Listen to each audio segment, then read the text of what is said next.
عمر اجلانی رضی اللہ عنہ عاصم بن عدی انصاری رضی اللہ عنہ کے پاس آئے اور ان سے کہا کہ اے عاصم، تمہارا کیا خیال ہے؟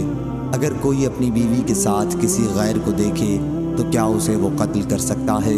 لیکن پھر تم قصاص میں اسے شوہر کو بھی قتل کر دو گے، یا پھر وہ کیا کرے گا؟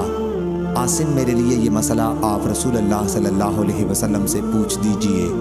عاصم رضی اللہ عنہ نے جب حضور اکرم صلی اللہ علیہ وسلم سے یہ مسئلہ پوچھا تو آن حضرت صلی اللہ علیہ وسلم نے ان سوالات کو ناپسند فرمایا، اور اس سلسلے میں حضور صلی اللہ علیہ وسلم کے کلمات عاصم رضی اللہ عنہ پر گراں گزرے۔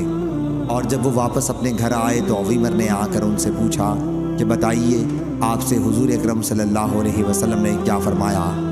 عاصم نے اس پر کہا کہ تم نے مجھ کو آفت میں ڈالا، جو سوال تم نے پوچھا تھا وہ آن حضرت صلی اللہ علیہ وسلم کو ناگوار گزرا۔ عویمر رضی اللہ عنہ نے کہا کہ اللہ کی قسم، یہ مسئلہ آن حضور صلی اللہ علیہ وسلم سے پوچھے بغیر میں باز نہیں آؤں گا۔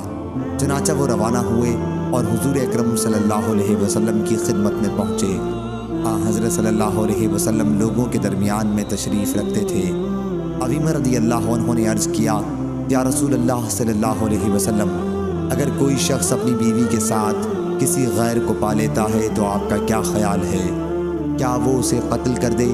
لیکن اس صورت میں آپ اسے قتل کر دیں گے یا پھر اسے کیا کرنا چاہیے؟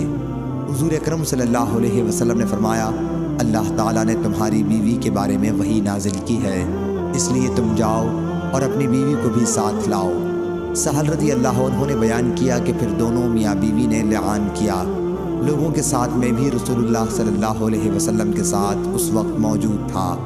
لعان سے جب دونوں فارغ ہوئے تو حضرت عویمر رضی اللہ عنہ نے عرض کیا، یا رسول اللہ صلی اللہ علیہ وسلم، اگر اس کے بعد بھی میں اسے اپنے پاس رکھوں تو اس کا مطلب یہ ہوگا کہ میں جھوٹا ہوں۔ چنانچہ انہوں نے حضور صلی اللہ علیہ وسلم کے حکم سے پہلے ہی اپنی بیوی کو 3 طلاق دی۔ ابن شہاب نے بیان کیا کہ پھر لعان کرنے والے کے لیے یہی طریقہ جاری ہو گیا۔ صحیح بخاری حدیث نمبر 5259۔